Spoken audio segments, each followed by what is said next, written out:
রাধে রাধে বন্ধুরা, সবাই কেমন আছো? আশা করছি খুব ভালো আছো। আমরাও খুব ভালো আছি। তোমাদের সকলকে একটা নতুন ব্লগে স্বাগত জানাচ্ছি।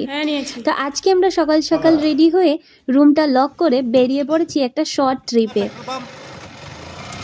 আমি আজকে আর বাইকে যাচ্ছি না, পতিদেব আর এই ভাই দুজনে মিলে বাইকে যাচ্ছে। আর আমি পশ্চিমবঙ্গ থেকে কাকু কাকিমা এসেছেন, এই ভাইয়ের বাবা মা, ওনাদের সঙ্গে করে গাড়িতে করে যাচ্ছি। সকাল 8টার সময় আমরা আমাদের যাত্রা শুরু করলাম। তো আজকে এত সকাল সকাল স্নান আদি করে খালি পেটে কেন বেরিয়ে পড়েছি, তার কারণ হচ্ছে আমরা আজকে যাচ্ছি পুরীর জগন্নাথ দেবের মন্দিরে। আমি যেহেতু প্রথমবার জগন্নাথ দেবের দর্শন করতে চলেছি, তো এই কারণেই খালি পেটে বেরিয়েছি যে আমি ওখানে গিয়ে পুজো করব, তারপরেই প্রসাদ গ্রহণ করব। আর সেই কারণেই আর কি সকাল সকাল বেরিয়ে পড়লাম, যেহেতু একটু বেলা হয়ে গেলে ওখানে আবার প্রচণ্ড ভিড় হয়ে যাবে। রাস্তার দুপাশে দেখছি শ্রদ্ধালুদের ভিড়, খালি পায়ে তারা ছুটে চলেছে বাবার মাথায় জল ঢালার জন্য। যেহেতু সময়টা ছিল শ্রাবণ মাসের শেষের দিকে, ঠিক তারকেশ্বরের মতো এখানেও সবাই কোনো একটা মন্দিরে জল ঢালতে যাচ্ছে। আর এই যে রাস্তার পাশে মন্দিরটি, এটা মঙ্গলা মায়ের মন্দির। শুনেছি এটি মা মনসার একটি রূপ, এখানেও জল ঢালা হয়।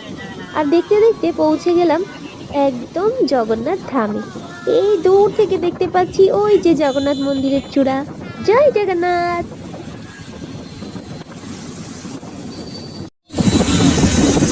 में जाने से क्या बारिश हो गया ना, तो छोड़ के जाने से अच्छा है।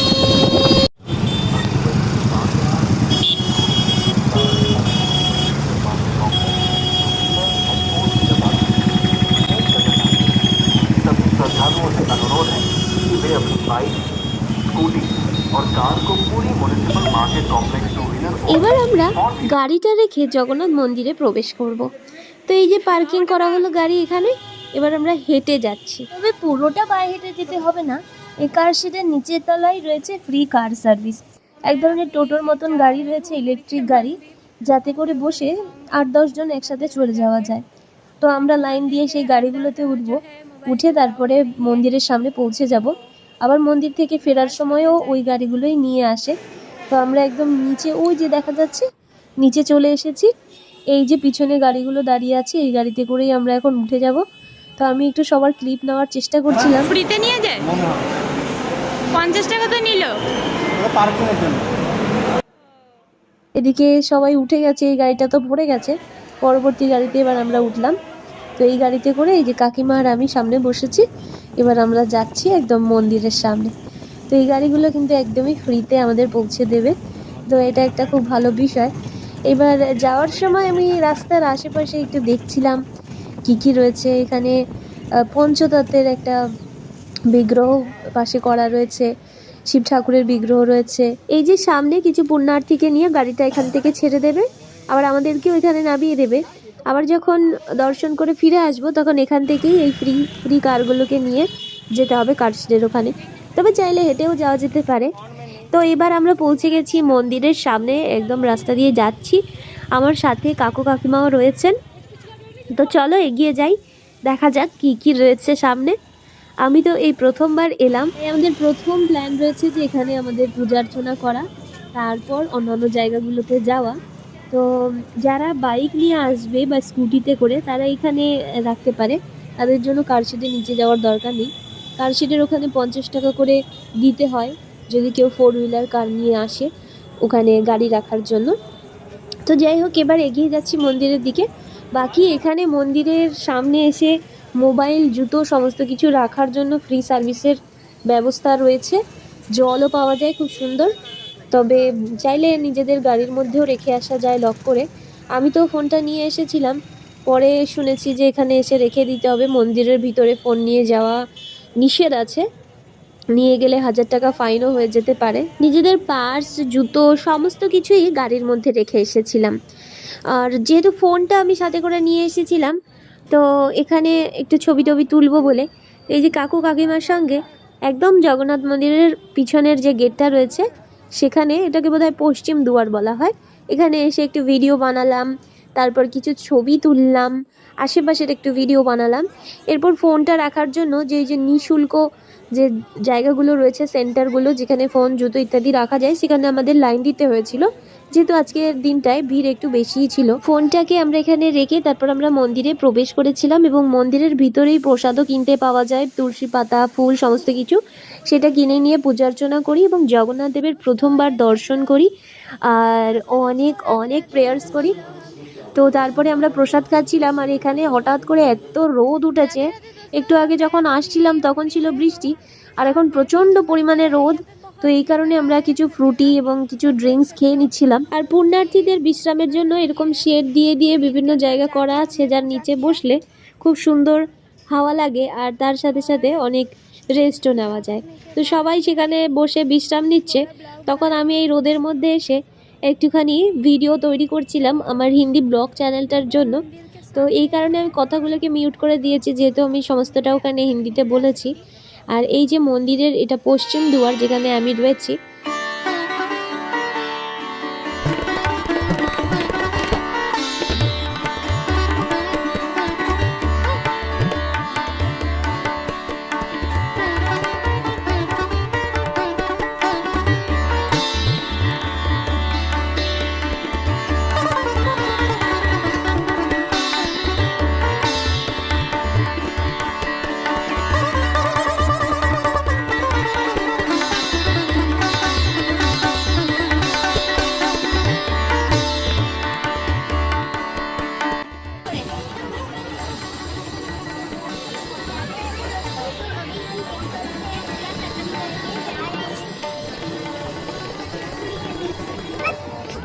মন্দিরটা আসবে তো, মন্দিরের উপরটা আসছে না, পুরোটা আসছে না।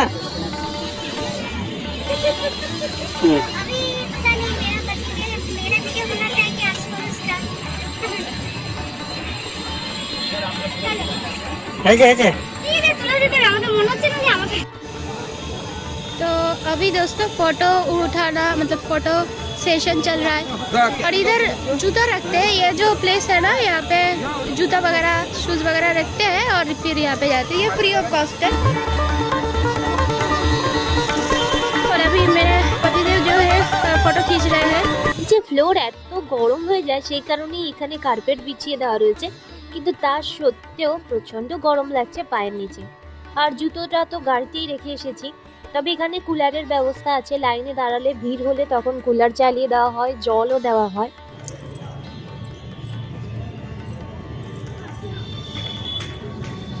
यहाँ पे सब कुछ बहुत अच्छा है, साफ सुथरा है। मोबाइल में ये हमारे साथ आंटी है। মন্দিরের চারপাশটা একটু ঘুরে দেখছিলাম। প্রচণ্ড রোদ্দুর, তবুও মন যেন ভরছে না, ঘুরতেই শুধু ইচ্ছে করছে। আর এদিকে এই শেড দেওয়া জায়গার নিচে এখানে লোকে লাইন দিচ্ছে। আমরা তো লাইন পার করে পুজো টুজো করে বেরিয়ে এসেছি, কিন্তু লোকজন এখনো গিয়ে লাইন দিয়ে ওখান থেকে ভগবানের দর্শন করতে যাচ্ছে। তো এখানে 2-3টে লাইন পড়ে আর খুব সুন্দর ব্যবস্থা রয়েছে, ফ্যান চালানো আছে। তবে বেশি লাইন হলে অনেকক্ষণ দাঁড়িয়ে থাকতে হয়, এই আর কি। তো এবার এখান থেকে আমরা বেরিয়ে চলে যাব সমুদ্রে, কিন্তু তার আগেই যাওয়ার পথে খুব অসুবিধা আমাদের হচ্ছিল, যেহেতু রাস্তাঘাট সমস্ত জায়গায় প্রচণ্ড গরম। আসার সময় বৃষ্টি হলো আর এখন প্রচণ্ড গরম। তবে এখানে বিভিন্ন জায়গায় এরকম ফিল্টার করা আছে, এগুলো থেকে আবার ঠান্ডা জল পাচ্ছিল আর জলটা পরিষ্কারও আছে, খাওয়ার উপযুক্ত। বোতল থাকলে বোতলে নিয়ে খাওয়া যাবে, আবার হাতে করেও খাওয়া যাবে।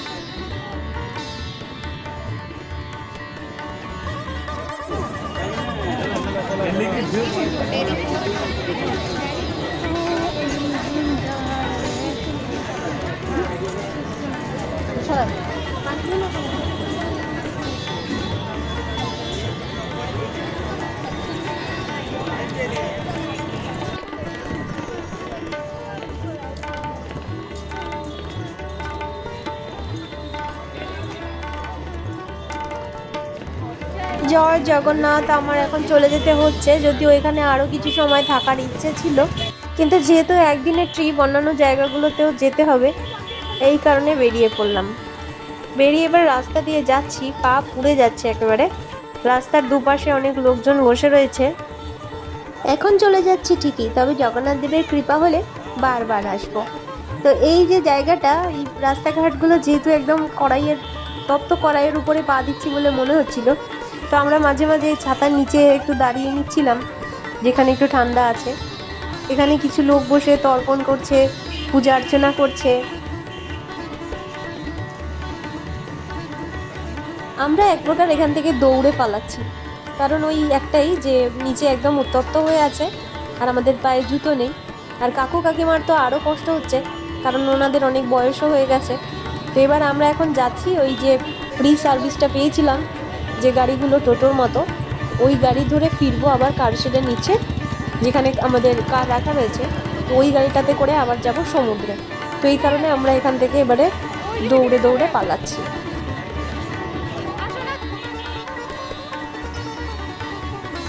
যেখান থেকে আমরা গাড়িতে উঠেছিলাম বা যেখানে এসে নেমেছিলাম, সেখান থেকেই আবার ওই ফ্রি গাড়িগুলো ধরে কারশেডের নিচে পর্যন্ত যাব, কারণ এই গরমে খালি পায়ে এতটা হেঁটে যাওয়া সম্ভব নয়। তো সেই জন্য যেখান থেকে ওই ফ্রি গাড়িগুলো পাওয়া যাবে সেখানেই যাচ্ছি।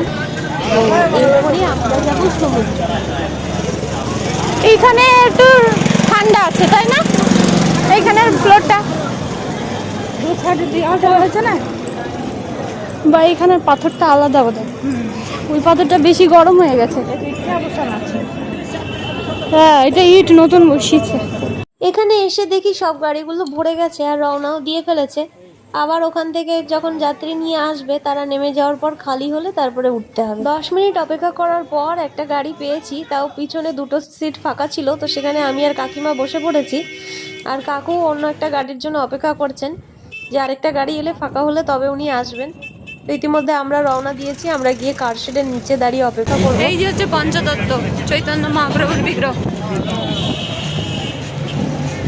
এই যে ঢুকে পড়লাম কারশেডের ভিতরে, এবার এখানে দাঁড়াবো, দাঁড়িয়ে তারপরে সবাই একত্রিত হলে সেখান থেকে আমরা যাব সমুদ্রে।